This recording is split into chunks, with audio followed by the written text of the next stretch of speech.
पहले नफीस अंसारी आपके पास में आते हुए ये पूछना चाहती हूँ कि अवैध रोहिंग्या और घुसपैठियों को अगर चिन्हित करके वापस भेजा जा रहा है तो इससे परेशानी क्या है आपको? मैडम, ये बात बहुत स्पष्ट तरीके से सबको मालूम होनी चाहिए कि भारत का मुसलमान यही चाहता है कि भारत के लोग ही भारत में रहें। हमने कभी बांग्लादेशी का समर्थन नहीं किया है, ना ही रोहिंग्या का समर्थन किया है। लेकिन हमें चिंता उन 27 लाख लोगों की है जिनको लॉजिकल डिस्क्रिपेंसी के नाम पर हटा दिया गया है। उनके पास voter I card, Aadhaar card, bank account सब कुछ है, उसके बावजूद उनको वोट देने का अधिकार छीना गया है।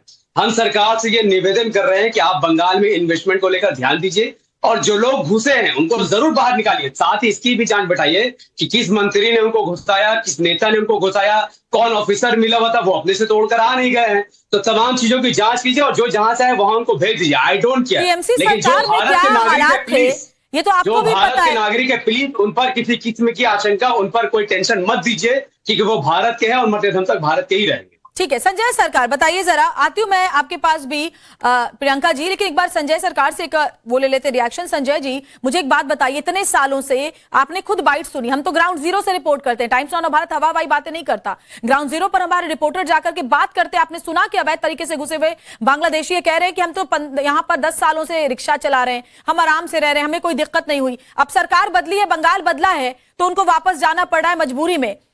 क्या कहेंगे इस पर? क्या इस पर भी टीएमसी जो राजनीति कर रही है वो जायज है? सुनिए, मैं एक चीज आपको बताने पर है, जो महीना पहले आया था, 7 महीना पहले से यहाँ पर, अच्छा ये बॉर्डर कौन देखता है? बीएसएफ देखता है। ये नहीं आ जाएंगे, मालिक कौन है? बीएसएफ मालिक अमित शाह है। बीएसएफ को मॉनिटरिंग कौन करता है? IB intelligence bureau. तो जो पश्चिम बंगाल में ममता सरकार रही, उनकी कोई जिम्मेदारी नहीं थी? बीएसएफ की फेंसिंग के लिए कभी टीएमसी सरकार ने जमीन नहीं दी, बीएसएफ पर हमेशा सवाल उठाती रही। सुनिए महोदय जी, अच्छा महोदय जी, हम जब बोलने लगता है तो इतना मिर्ची क्यों लगता है? हमको बोलने दीजिए। हमको क्यों मिर्ची लगेगी? मिर्ची तो आप लोगों को लग रही है जब अवैध बांग्लादेशी बाहर हो रहे हैं। नहीं, सुनिए, एनआईए है, तीनों दफ्तर अमित शाह को अंदर में पड़ता है। रॉ रिसर्च एनालिसिस विंग जो सुपर मॉनिटरिंग करता है प्राइम मिनिस्टर के अंदर में पड़ता है। इतना घुसपैठी अगर घुस गया, मधुमक्खी तो नहीं उड़ के चला गया वहां पर? क्यों नहीं बॉर्डर में पकड़ा? क्यों नहीं उसको डिटेंशन कैंप, उसको क्यों नहीं उसको आपको मतलब जेल में रखता है? क्यों 6 महीने के बाद फिर इसको पुशबैक किया जाता है? ये नियम है, सरकार की तरफ से नियम है। तो पश्चिम बंगाल की टीएमसी सरकार ने पहले क्या कोशिश की बांग्लादेशियों को बाहर करने की, जैसे कि अभी शुभेंदु सरकार कर रही है? अच्छा, बॉर्डर देखने का जिम्मेदारी पार्टी अमित शाह की कोई जिम्मेदारी टीएमसी सरकार की नहीं थी। प्रियंका टिब्रेवाल जी, बंगाल पुलिस का सिर्फ इतना ही जिम्मेवारी होता है, उसको लेके जेल में रखना, 6 महीने के बाद में पूछबैक करना। लेकिन सबसे बड़ा चैनल, अब न्यूज चैनल धुरंधर है। हिंदुस्तान में नीट लीक हो गया, चारों तरफ से आंदोलन हो रहा है। अरे टीएमसी सरकार ने क्या किया मुझे बताइए ना संजय सरकार। टीएमसी सरकार ने कभी भी कोशिश की अवैध तरीके से घुसपैठियों को बाहर भेजने की, बसाने के अलावा? इसको दिखाने के बावजूद आपने कहा क्या घुसपैठी में आ गया? अरे देश के नौजवान रास्ता में आ चुके हैं, उसको प्रियंका टिब्रेवाल जवाब दें। उस मुद्दे पर जब डिबेट होगी आपको जरूर बुलाएंगे, उस पर हम कई बार डिबेट कर चुके हैं। प्रियंका टिब्रेवाल जी जवाब दीजिए। देखिए, जिन लोगों का और जो कल तक टीएमसी करते थे, आज तक ये मुंह नहीं बचा कि वो अपने आप को टीएमसी प्रवक्ता कहें, राजनीतिक विशेषज्ञ कहलवा रहे हैं। उन लोगों ने तब आरोप लगाया, उन्होंने मुझसे वादा किया था प्रियंका जी कि अगर टीएमसी हारती है तो राजनीति छोड़ देंगे, और शायद मुझे लगता है कि राजनीति छोड़ दी, इसलिए अब राजनीतिक विश्लेषक बन गए। तो तब बॉर्डर और बीएसएफ के अंदर आ रही थी, तो आज जब बॉर्डर और बीएसएफ और हमारी सरकार है तो हम निकाल के बाहर फेंक रहे हैं। ये काम कल आपकी सरकार को करना चाहिए था, लेकिन वोट की राजनीति के लिए टीएमसी ने बाहर नहीं निकाला। टीएमसी ने तो कह दिया था कोई रोहिंग्या ही नहीं है। उन्होंने कहा था ये तो पश्चिम बंगाल के मुसलमान हैं। मगर आज ये लोग क्यों भागे जा रहे हैं? ये अपने मुंह से आपने देखा कि बॉर्डर हकीमपुर पर ये पहुंच करके खुद कह रहे हैं कि हम बांग्लादेशी हैं और हम यहाँ आ गए थे, काम कर रहे थे, यहीं पे रह रहे थे, कागज पत्तर भी बन गए थे। तो ये कागज पत्तर किसकी सरकार थी जिसने बना दिए थे? टीएमसी की सरकार थी। और जब बीजेपी की सरकार आई है, इन्हें वापस रास्ता दिखा रही है। तो आप फिर समझिए कि इनके रहने का फायदा किसको हो रहा था? टीएमसी सरकार को। आज एआईएमआईएम कह रहे हैं कि हम तो चाहते हैं, देश का मुसलमान चाहता है कि यहाँ सिर्फ देश का मुसलमान रहे। कल आप लोगों ने क्यों नहीं मुंह खोला? तभी भी आप यही कह रहे थे कि नहीं ये रोहिंग्या नहीं है, प्रमाण दीजिए। एसआईआर के दौरान इन लोगों ने जवाब ले लेते हैं। नफीस अंसारी कहना चाहते हैं। नफीस अंसारी बोले।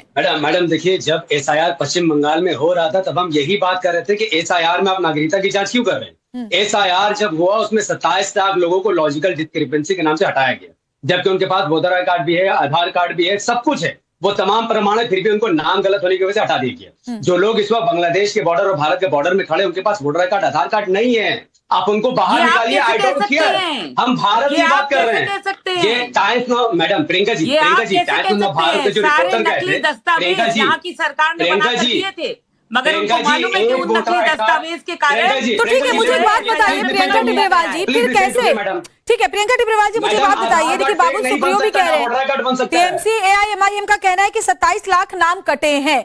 तो मुझे एक बात बताइए, इसको लेकर के रोड मैप क्या है भारतीय जनता पार्टी का, वहां पर जरा समझा दीजिए टेक्निकली। इसको लेकर के रोड मैप यही है कि ये मामला जो है वो ट्रिब्यूनल में है। ट्रिब्यूनल ने इनको कहा है सारे डॉक्यूमेंट्स लेकर के चैलेंज करने के लिए। तो जो देश का नागरिक है वो ठीक अपने डॉक्यूमेंट्स दिखा देगा। जो कुछ लोगों के नाम जो देश के नागरिक थे लेकिन वो सही समय पर सही डॉक्यूमेंट्स नहीं पेश कर पाए, समय के कारण वो नाम जो है लिस्ट में नहीं आ पाए, मगर देश के नागरिक का एक का नाम भी बाद नहीं जाएगा। लेकिन जिनके पास इलीगल डॉक्यूमेंट्स थे आज वो भाग रहे हैं, क्योंकि उनको मालूम है कि उन डॉक्यूमेंट से काम नहीं चलने वाला। मगर यहाँ के लोग, लेकिन वो तो चंद लोग हैं ना प्रियंका जी, वो तो कुछ लोग हैं, लेकिन मामला तो यहाँ 27 लाख लोगों का है ना।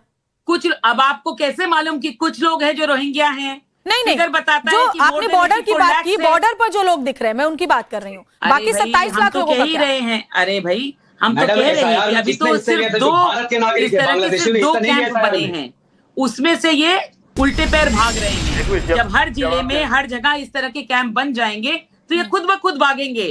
कैलकाटा में बड़ी से बड़ी, पश्चिम बंगाल में जितनी कॉलोनियां थी, चाहे वो न्यू टाउन हो, गुलशन कॉलोनी हो, सब खाली हो गई।